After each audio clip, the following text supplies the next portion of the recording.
Hello, good morning, good afternoon, and good evening. Welcome to another setting of Rage Across New York, a little living world of darkness venue.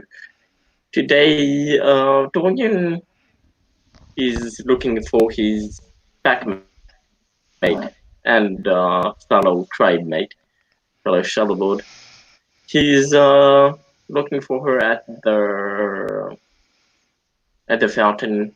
He I mean it's his backmate. He's gotten to know her.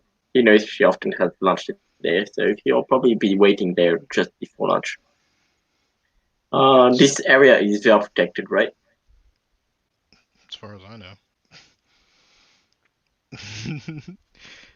I mean, we can just Right? say that it's Okay, kind of so like I mean, in it's his. if it's Go ahead. cause if it's well protected, he won't have an eye patch. He'll just have a black eye. If it's well protected, he'll have a patch over his right eye. Hmm. So Zelda is sitting cross-legged on the lip of the fountain. Um, she has her headset on. She has a pair of headphones on. Um, and she seems to be kind of hunched over a styrofoam plate of food. Um, Probably tacos or something. And just kind of taking in a meal before the evening activities. Um, she the sun's going down, so um, she has her sunglasses on because she's probably sitting in the light as the light's going down, hitting between the buildings. Maybe hitting her in the face a little bit here and there. So, but either way, it's bright enough to have sunglasses on. So she's just kind of like in her own space, like just sitting there eating. When she see Dorian approach, she kind of just holds out the tray of the styrofoam tray of food to him, like you want a taco, like in silent askance and offering. And then when she kind of looks up at his face, like He'll she'll lower her glasses with her other hand and kind of look at him with one curious eye at his eyes, noticing the. Did you say he was gonna wear his patch or not wear his patch? yeah. Um, that depends on whether it's well protected. Like if humans walk by, he'll have his patch. Otherwise, he won't, I'm pretty sure it's veil protected. So. because he sees better without it. He Hmm. sees better without it. It's just that if he just doesn't wear it, it's kind of a veil breach. Yeah. Well, for all intents and purposes, we'll just say it is. And then if we fuck up, well, we can just say he actually wore it for our Yeah. audience. Anyways, so um, just say so.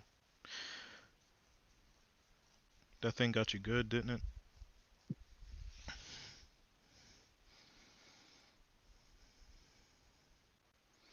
The shadow got you good, didn't it?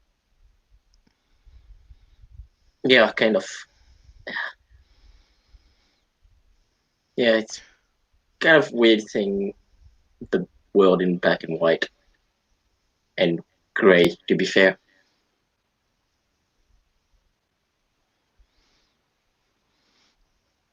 Can't help but notice the parallels between you and me now. actually, I should kill a smile.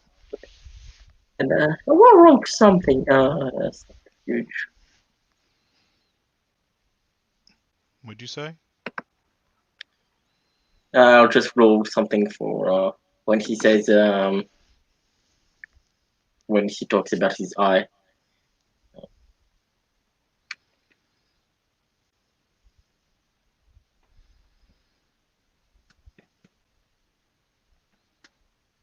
Did you say you're gonna roll something?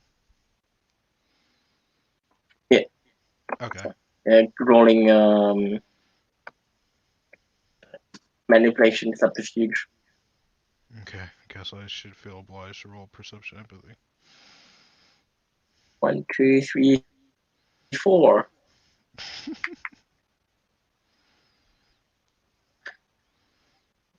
1, 2, 3. So you win. Okay. See, he just says, yeah, it just feels weird seeing the world in black and white. And, well, grey, to be fair. So you can still see out of it. Also, have to wear an eye patch when I go out, out there. Can still see it, it's just... I think it got affected physically, but I can see colors out of neither of my eyes. Also, I have to wear an eye patch when I go out there because, look like some fucking demon or something.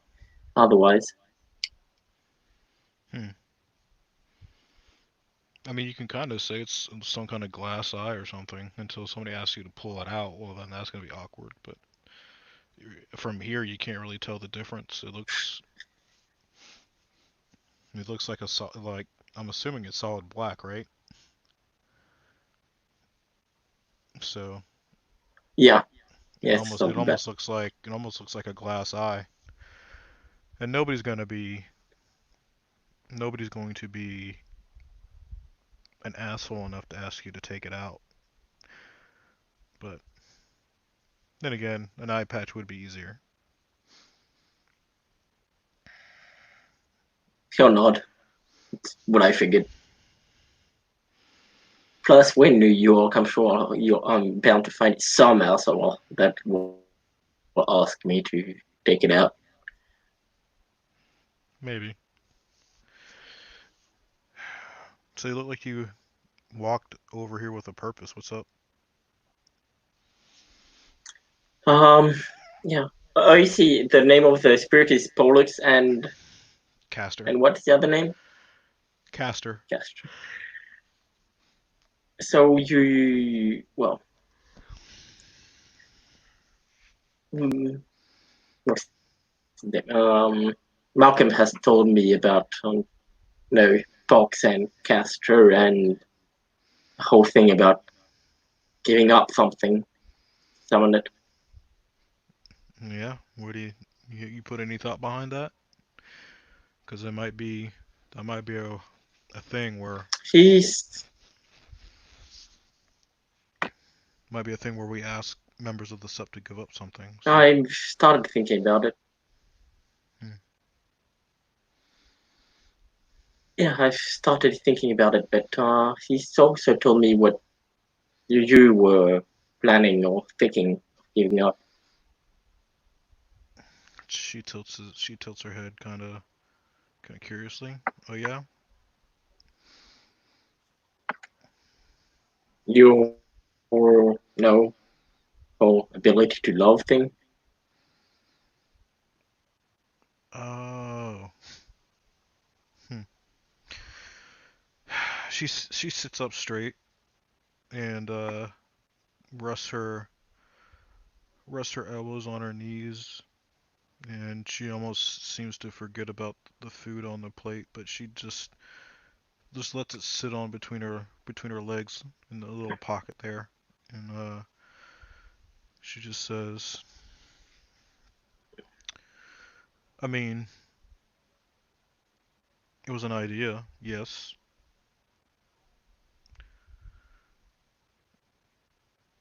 I mean, it's not without. I mean, It's not without any kind of thought or purpose, and it was just an idea. I mean, I know you wouldn't put it without purpose, but I mean, it's a spirit. Well, that one give up his immortality for brotherly love, and you want to give up your ability to love.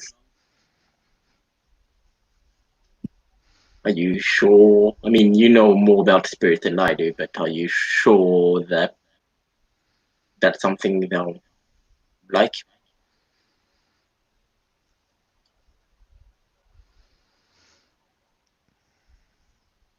I mean, to me, love is not a temporal thing. It's it's a it's a concept. It's a feeling that one can feel beyond, you know, death or space and time, you know? And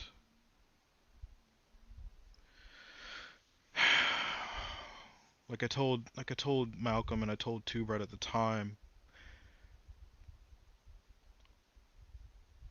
if I was to give up that ability to love someone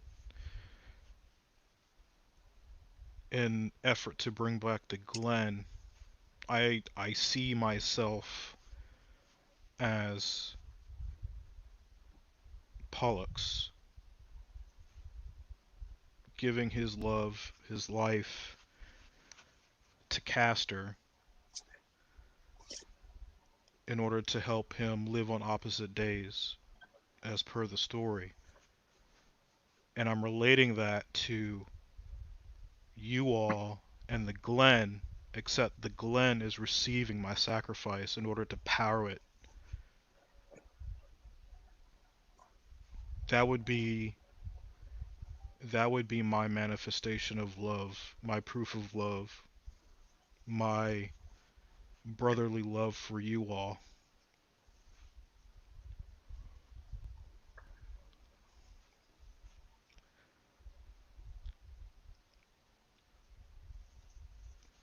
I also think we're a bit. I guess understand. It pull up. It does bring up something else. I mean, as Guru, we tend to care, and some would even say love our pack members. What have you thought about what giving up love would do between our pack? I'm actually asking, not trying to be all judgy.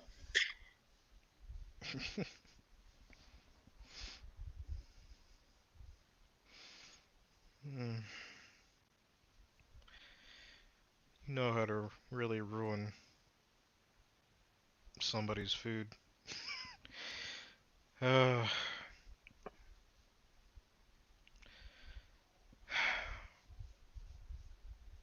my capacity to y'all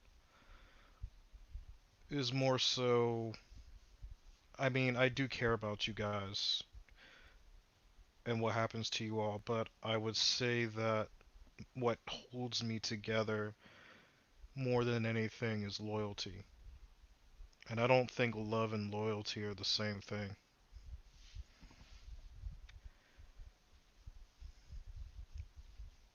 A sense of duty is also not the same thing as love. And loyalty, I have very much loyalty and duty to you all. And I'm not saying I don't have there's no capacity for me to love you guys. It's just not that easy.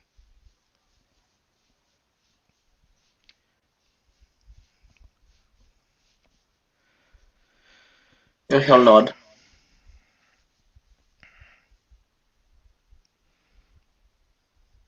It's uh it's a very personal thing. I try not to tell people I love them without truly meaning it.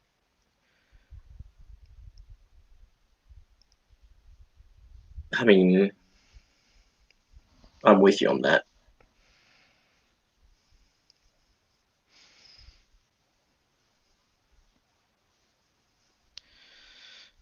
It's a it's a very nuanced thing. I mean, I'm pretty sure many could argue that loyalty is a subset of love or some form of love.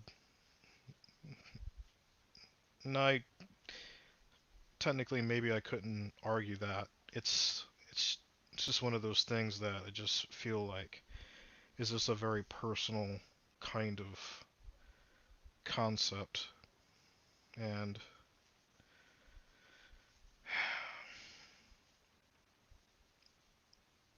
probably as a means of protection as well.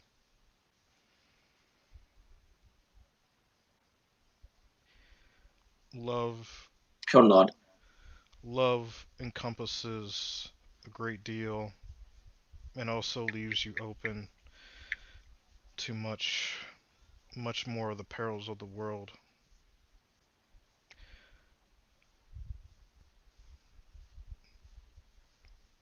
It's a very hard it's a very hard weakness to cover up,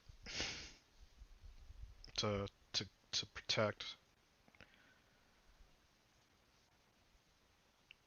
especially when you're with a group of people and you love them. And yeah, it it might be easier in some ways, but if you lose that one person, well, you have a gap there, right? Like so the protection is just just not really there. So that's why I try to focus on loyalty and duty and a certain amount of respect towards my pack mates. And maybe I could be wrong. I, like I said, well, not like I said, you guys are my first pack, so I don't know. Maybe as I get older, that might change. But right now, this is how I see it and choose to operate. And in some sense, I guess, because you can never really know the true depths of the word or your own heart. I guess there could be some issues that arise from that I've not considered or seen or and how it might affect others. And to some extent, I've thought that maybe that at that point it might be easier just to, well, maybe not easier, but much more a more intelligent move to maybe sacrifice yourself wholly in order to spare your pack or your friends or whatever from having to tend thy weakness or have them suffer with you because of un- uh, unaccounted for or unintended or unaccounted for consequences of such actions. Such a such a such a spirit that we're dealing with and the kind of power that it's going to wield and what we're going to ask of it demands us to kind of think in these terms.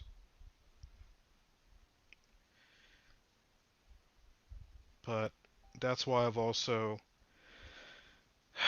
tried to come up with many different ideas for payment for Chiminage for its help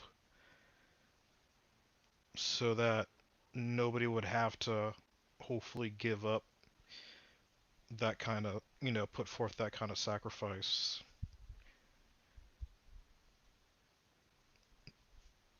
But at the end, if what it requires is full-fledged sacrifice, well then, as right master, I kind of see myself as responsible. So I'll take that hit if need be.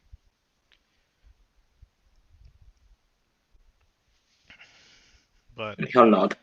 I don't intend to.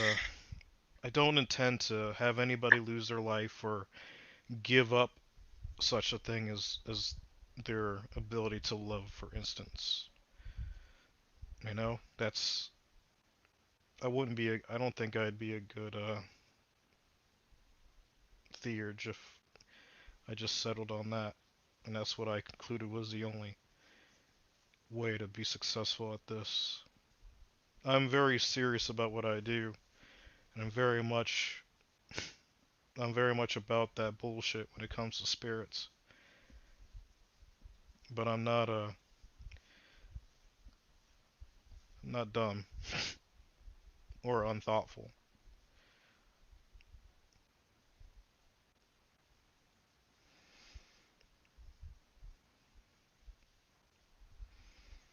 Hell not.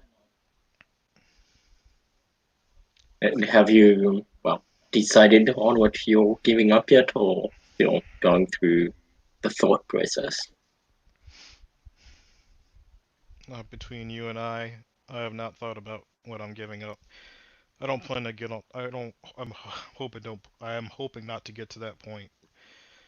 But I'm laying out several choices for payment to the spirits or to Castor and Pox for their aid. So they'll have several options to choose from. So some I still need to meet with the Black Furies to kind of conclude that that is fine to offer, but or at least put on the table. But ultimately, it'll be for Castor and Pollux to decide what they want.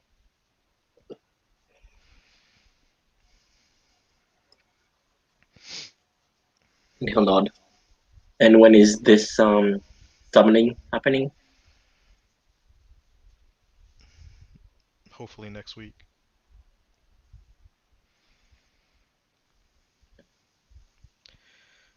unless things are not Hell prepared not. and not confirmed. But hopefully next week. All right. Well, let me know if you want, like you said before, if you want the rest of the set to give up something. Well, there will be some kind of announcement made if that is required. Obviously, uh, there will probably be some kind of how that goes out and the time required before they must decide what they give up. At least that's what I'm assuming. We'll see how it goes when we get to that point in the conversation as far as the payment arrangements go.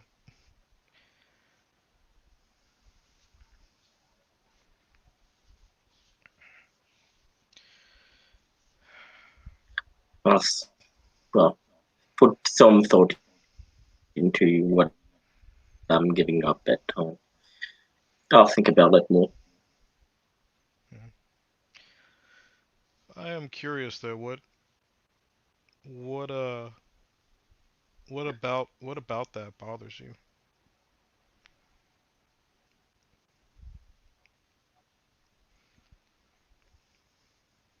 I'm sure you wouldn't have I come to me mean, at if first, I'm not sure if it.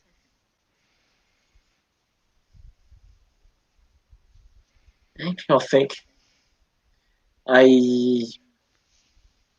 I guess I was just wondering what went through your head. I wanted to make sure. Well, no, I know you. I knew you that even if you give up your love, you still would have had your sense your of duty to us and the rest of the sept and to Gaia. But I wanted to make sure that, well, if you had thought what it would do to the pack, and also like as I asked the first time, as my first question, if you saw if well or how you saw it as something that Pollux and Castor would like you giving up.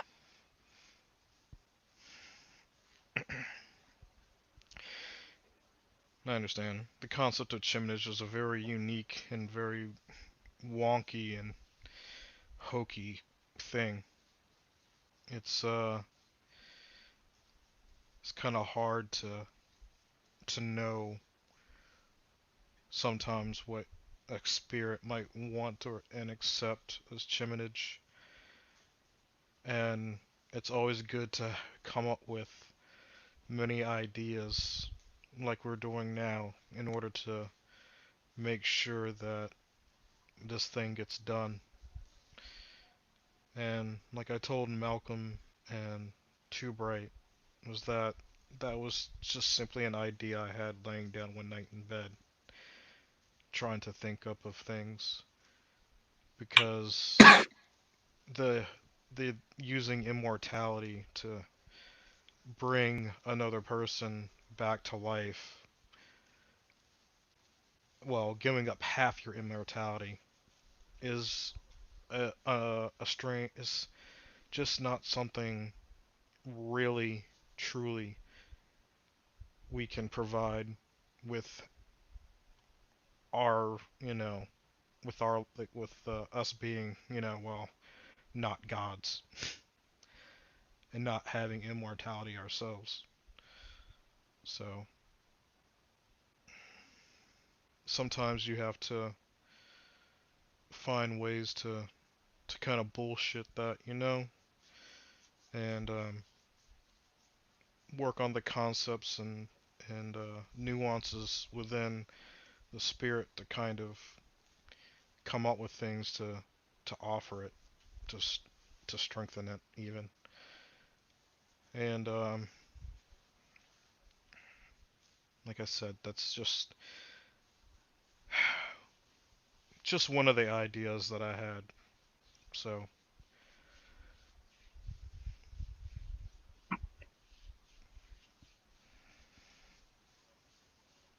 Cobb just nod. All right. Well, sounds like you've got well this under control. You've put plenty of thought behind it. I don't know about under control yet, but we'll see. I do plan on providing an interesting chiminage though that falls in with the whole line of Greek gods. I'm sure you're aware of tragedies, right, that follow usually Greek myth and stories. Yeah. I plan on offering something like that as a chiminage as well. Maybe something to put the A tragedy? yeah. So my idea is that I want to put a mystery chiminage on there, some kind of clause or rule that basically states that the spirit gives up its forfeits its right to make a choice and leaves it with us to decide what we give it. Well, leaves it to me as the right master what we give it as far as payment. And that's pretty tragic in my opinion. The spirit still gets something in return, but it'll be my choice of what it gets. And I find that kind of amusing.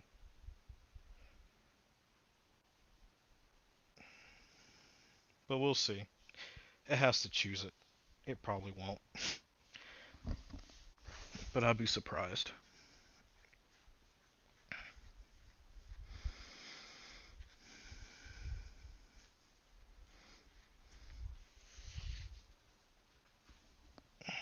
Well, that's all I wanted to ask you. Hmm. I got a How's your question. music going, by the way? Oh, Not bad. sorry. Not Yeah, bad. goes yes. What's your question? Um, how would you, how do you feel about, how would you feel if glass in the wall went missing?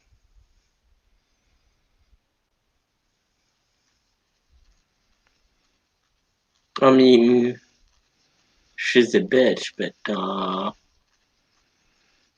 she's still a servant of Gaia. She could become helpful? Hmm. Could be helpful. But if, what if she was something that we had to sacrifice for the Glen? Do you think it would be worth it?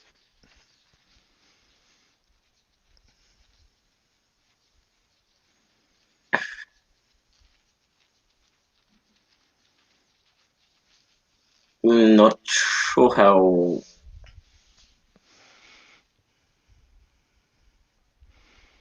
Pox and Castle would like it if Glass wasn't willing. Well, the thing is that one of Castor and Pollux' enemies was a lynx,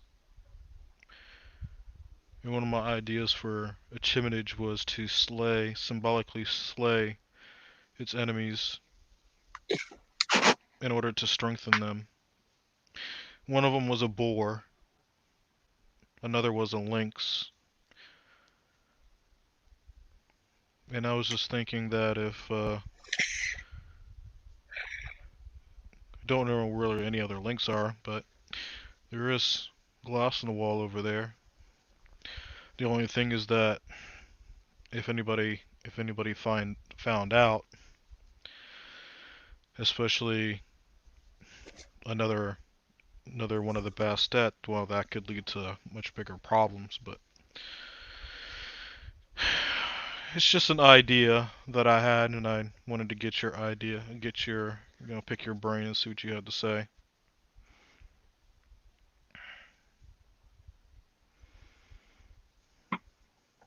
I'm not sure how Jacob would feel about it. Well, if it did happen, it would be something that I would work out with the Black Furies.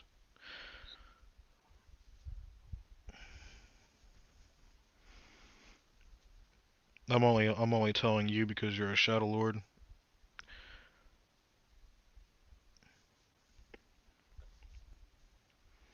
I mean,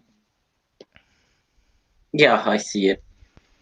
I see how we could help, but we, like you said, we need to keep it down. We don't want our best to find out, and even I think quite a few guru would be pissed at that idea. So we need to keep quiet, even to people on set. Hmm. Like I said, it's just an idea. So don't go spreading that around too much. Actually, don't go asking people that at all or mentioning it if you don't mind. He'll smile. Mention what? You're a good sport.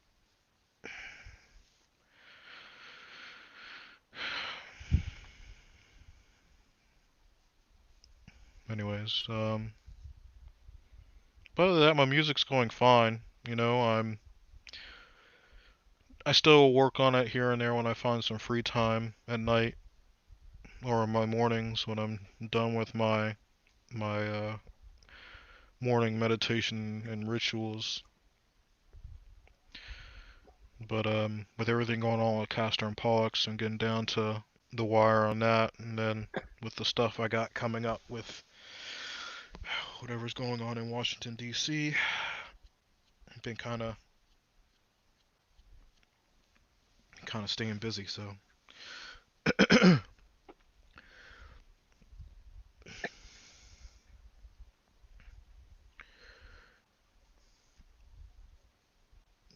everything going okay with you and Vesper? Yeah, everything's fine. Yeah, should have the pack meet her sometime.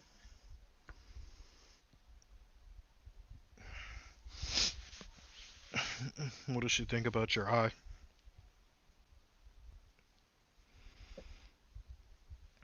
I mean, she says she doesn't care. I'm still me.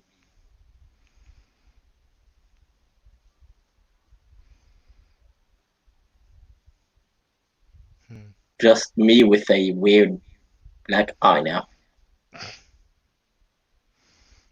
that's fair. Still kind of surprised that she took you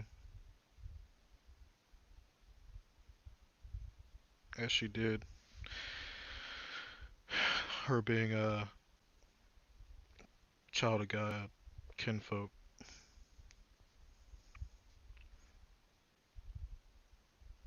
Or not. Yeah. I mean, it's a strange relationship, but it's a working one. Hmm. But you're happy?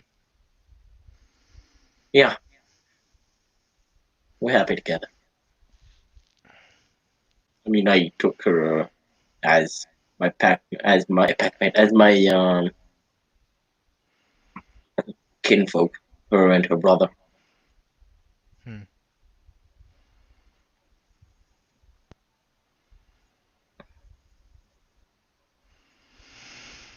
Hmm. I have to Quint admit, I is was strange. I love the dude. her brother. Yeah, Quint.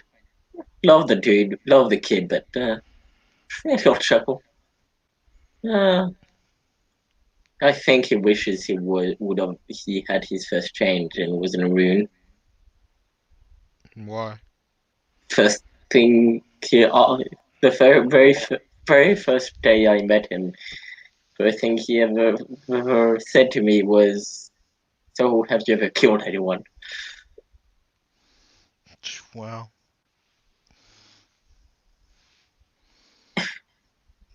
Maybe he has a little bit of the.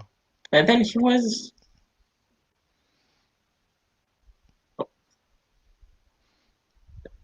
Go ahead. so go ahead.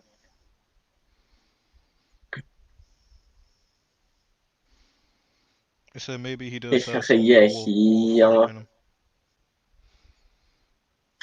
yeah that he does.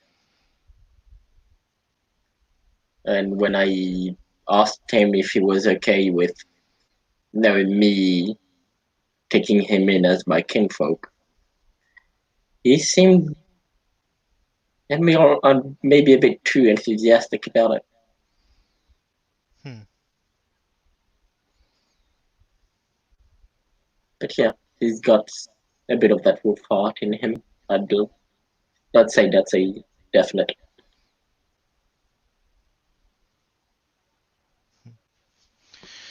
Well, depending on how old he is, he still has time. So who knows?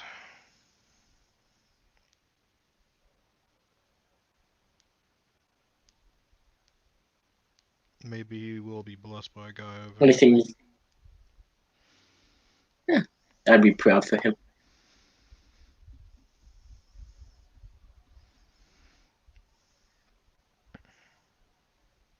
Anything you wanted to ask me before I go?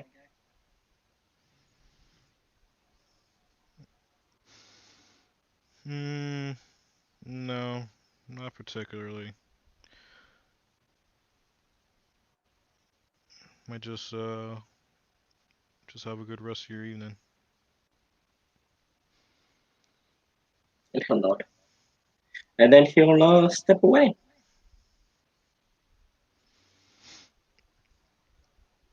Zelda will just slip her headphones back over her head and um, position her food in a more better, comfortable position to start eating again, and she'll just kind of walk to Dorian, leave, and once he kind of gets out of eyesight, or out of line of sight, she just kind of turns her head and starts people watching as she eats and listens to music.